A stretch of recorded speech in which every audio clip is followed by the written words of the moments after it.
Look at a modern globe, or a satellite map of our planet, and your eyes will inevitably drift to the bottom of the world. There lies Antarctica, a massive, desolate continent covered in miles of permanent, crushing ice. We are told by mainstream education that it is nothing more than a frozen wasteland, a barren desert of snow inhabited only by penguins and a handful of peaceful, shivering scientists studying climate change. It is presented as the most boring, lifeless place on Earth. But if you look past the official tourism brochures and dive into the geopolitical reality of this frozen continent, a deeply disturbing question emerges. Why is the entire world so utterly terrified of anyone exploring Antarctica? To understand the mystery, we must look at one of the most successful, unyielding, and strange international agreements in human history, the Antarctica Treaty of 1959. At the height of the Cold War, when the United States and the Soviet Union were on the brink of nuclear annihilation, pointing missiles at each other's capitals and fighting bloody proxy wars on every continent, something unbelievable happened. These bitter, mortal enemies sat down at a table and signed a treaty to completely neutralize Antarctica. Today, over 50 nations are part of this agreement. Under this strict treaty, Antarctica is completely demilitarized. No military weapons are allowed, no nuclear testing can occur, and no single nation can claim sovereignty over the land. It is classified as a global commons, dedicated strictly to peaceful scientific cooperation. On the surface, this sounds like a beautiful triumph of human diplomacy, but the enforcement of this treaty tells a completely different story. Antarctica is the only place on Earth where a private citizen cannot simply buy a plane ticket, pack a backpack, and go explore. If you attempt to sail your own boat to Antarctica or fly a private aircraft past certain degrees south, you will not meet scientists. You will be intercepted by heavily armed military vessels and fighter jets. You will be arrested, fined, and turned back under the guise of environmental protection. We are told we cannot explore Antarctica because humanity might harm the pristine ice. Yet, we are allowed to destroy the Amazon rainforest, pollute the deepest oceans, and strip mine the rest of the planet for oil and gold. The math simply does not add up. Why would the world's superpower nations, who cannot agree on a single trade deal, climate initiative, or border dispute, maintain a perfect, flawless alliance for nearly 70 years to keep humanity away from the ice? What are they protecting? Or more accurately, what are they hiding beneath that impenetrable white blanket? Today, Universal Files breaks through the frozen perimeter. We are opening a file that challenges the very boundaries of our geography and our history. Is Antarctica just a continent, or is it a barrier? Is there a hidden warmth beneath the ice, a remnant of an ancient world that existed before the Great Resets? Or are the world governments protecting a secret so massive that it would alter our entire understanding of the Earth? Prepare to face the freezing truth, because the world's greatest secrets are kept where the maps turn completely white. To understand that the secrecy surrounding Antarctica is not a modern internet invention, we must travel back to the immediate aftermath of World War II. In late 1946, the United States Navy launched a massive, unprecedented expedition to the frozen South. It was officially named Operation Highjump. The public was told this was a routine scientific mission to train troops in frigid conditions and map the icy coastline. But if it was merely a scientific mapping expedition, a terrifying question remains.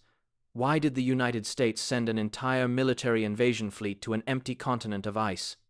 Operation Highjump was not led by scientists, but by Rear Admiral Richard E. Byrd, a legendary polar explorer and a decorated war hero. Under his command was a staggering military force, 4,700 heavily armed troops, a massive aircraft carrier, multiple destroyers, submarines, and a fleet of specialized military planes. This wasn't an expedition, it was an armada prepared for war. The mission was scheduled to last for a full 6 months. Yet, just 8 weeks into the operation, After several planes mysteriously crashed and multiple men died under unexplained circumstances, Admiral Byrd abruptly ordered a frantic, total retreat. The fleet abandoned the ice in a state of panic. When Byrd returned to the United States, he did not give a speech about penguins or ice core samples. Instead, he gave a chilling interview to the international news service that was published in Chile, issuing a stark warning that sounds like pure science fiction. Byrd stated that it was a bitter reality that the United States must immediately prepare for defense against enemy flying objects that could fly from polar pole to polar pole at incredible speeds.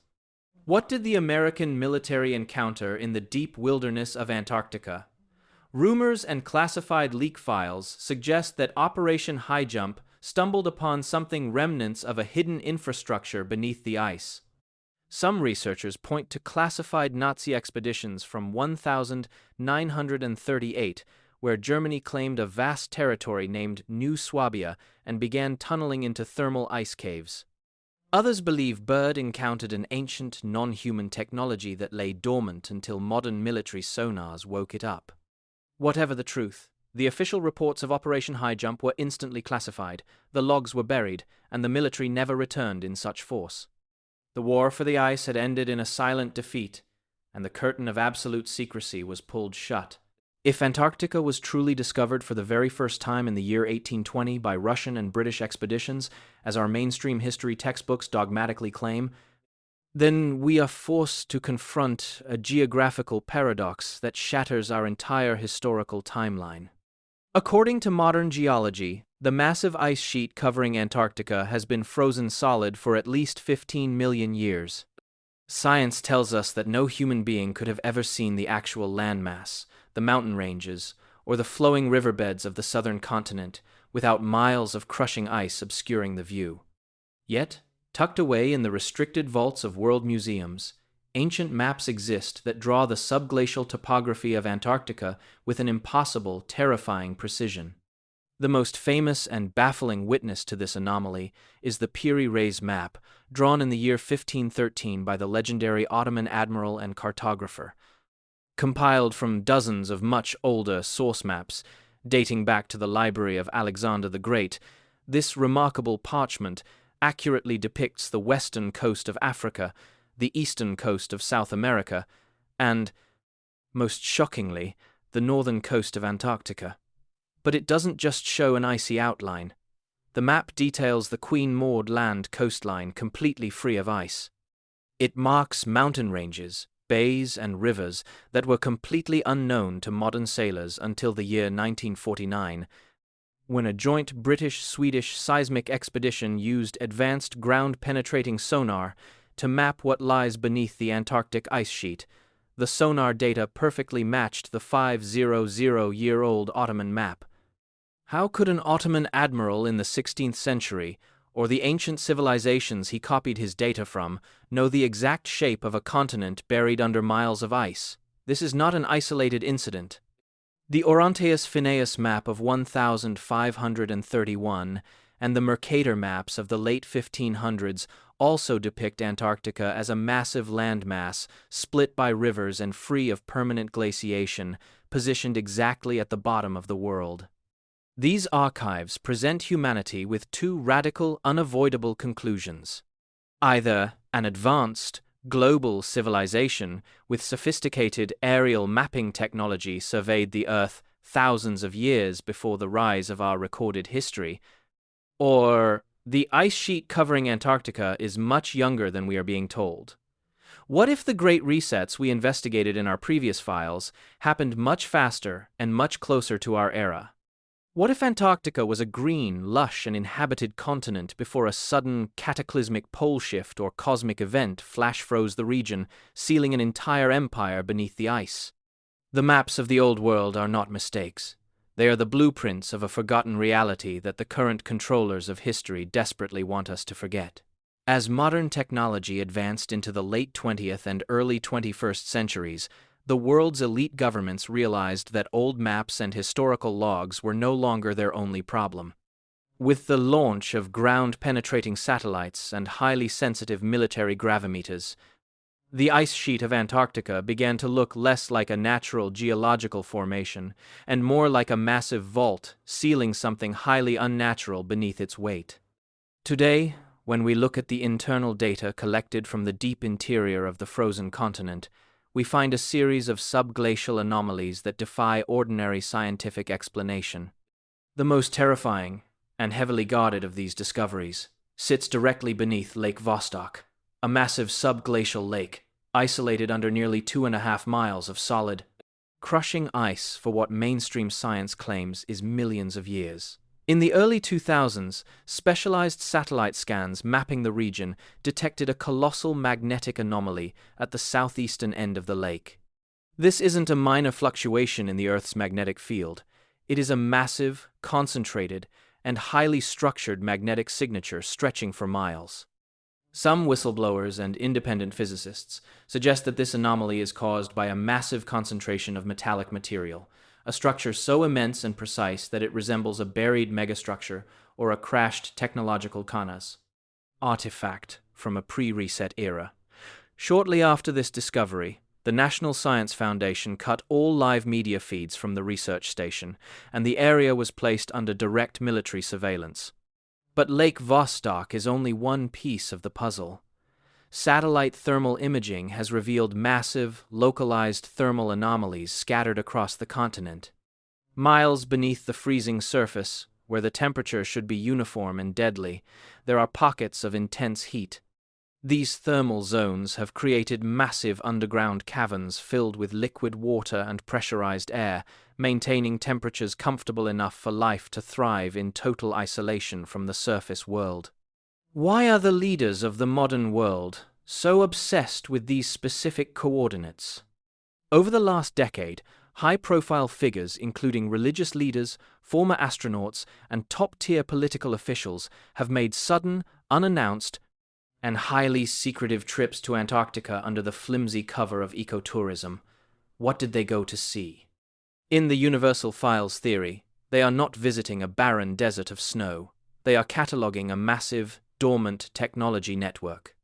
The spires and obelisks we found buried in the mud of our cities in previous files may have a direct connection to the massive, energy-emitting structures hidden deep within the Antarctic ice vault. They are trying to reverse engineer a forgotten global energy grid, and the master control key is buried at the bottom of the world. To truly understand the absolute stranglehold of military enforcement around Antarctica, we must look past modern satellite imagery and examine an idea that has haunted human cosmology for thousands of years. What if Antarctica is not a continent at all? What if our modern geography has flipped reality upside down to hide the true layout of our world? In the most ancient maps and alternative cosmological models of civilizations across Egypt, Babylon, and early Europe, Antarctica was never drawn as an isolated frozen island at the bottom of a spinning ball. Instead, it was depicted as a colossal, insurmountable ring of ice, the Great Ice Wall that encircles our entire known world, acting as a massive retaining barrier holding back the waters of our oceans. In this alternative architecture of reality, the 1959 Antarctica Treaty is no longer an environmental pact. It is a global military quarantine designed to guard the edge of our cage. If you were to sail to Antarctica and manage to bypass the naval blockades, you would encounter the Ross Ice Shelf, a terrifying sheer cliff of solid ice rising over 200 feet straight out of the dark ocean, stretching for hundreds of miles with no natural harbors. It looks exactly like the outer retaining wall of a massive world terrarium. The terrifying secret that Admiral Byrd may have hinted at during his late expeditions is what lies beyond this infinite wall of ice. In some of his unclassified flight logs, Byrd described flying over the pole and catching a glimpse of a vast landmass entirely free of ice, containing mountains, lakes, and vegetation where no such things should exist. Is it possible that our known world, our continents, our oceans, our entire civilization is just one small sector inside a much larger, infinite planetary plane? Are the global elites hiding the beyond, Because the lands past the ice ring contain unlimited natural resources, free energy networks, or surviving factions of advanced human civilizations from the pre-reset eras. If humanity realized that the Earth is not a crowded, resource-depleted prison where we must fight over every drop of oil, but a vast open domain of endless abundance, the systems of debt, control, and artificial scarcity that keep us enslaved would collapse overnight. The ice wall isn't there to protect Antarctica from us. It is there to prevent us from realizing that our world is infinitely bigger than the screen we are allowed to look at. We have broken through the lines of the 1959 treaty, followed the panicked military retreat of Operation Highjump, analyzed the impossible geographic precision of the Ottoman maps, mapped the thermal anomalies of Lake Vostok, and stared directly into the terrifying infinite expanse of the Great Ice Wall. Every clue, every classified leak, and every historical footprint points toward a singular, heavy reality. Antarctica is not just a continent of ice, it is the vault keeper of human history. It is the physical boundary line of our current civilization's prison enclosure. When we piece together all the files in the Universal Archive, from the mud-buried buildings of our cities to the artificial silence of the cosmic skies, the geopolitical obsession with Antarctica finally begins to make sense. The world's ruling elite do not maintain a flawless military blockade to protect penguins or preserve snow samples. They do it because whoever controls the ice controls the narrative of humanity's past, present, and future. If the truth of what lies beneath or beyond that ice were ever leaked to the public, the entire global structure of power would dissolve in an instant. The history books would become worthless paper, the maps would have to be burned, and humanity would realize that we are part of something infinitely grander and older than the short, artificial timeline we have been given. As we close this file, the question is no longer whether they are hiding something beneath the frozen perimeter. The question is, how much longer can they keep the vault sealed? As the global climate shifts, as satellite imagery becomes harder to censor from independent eyes, and as anomalies continue to emit unexplainable energy signatures into the atmosphere, the white blanket is thinning. Antarctica stands as a silent monument to human curiosity and cosmic control. It reminds us that the edge of our world is not a cliff to fall off, but a threshold waiting to be crossed. Thank you for accessing this forbidden file of the Universal Archive. The investigation into the boundaries of our reality never stops. Stay curious, stay vigilant. Because the most dangerous truths are always kept buried in the coldest places. Access closed, for now.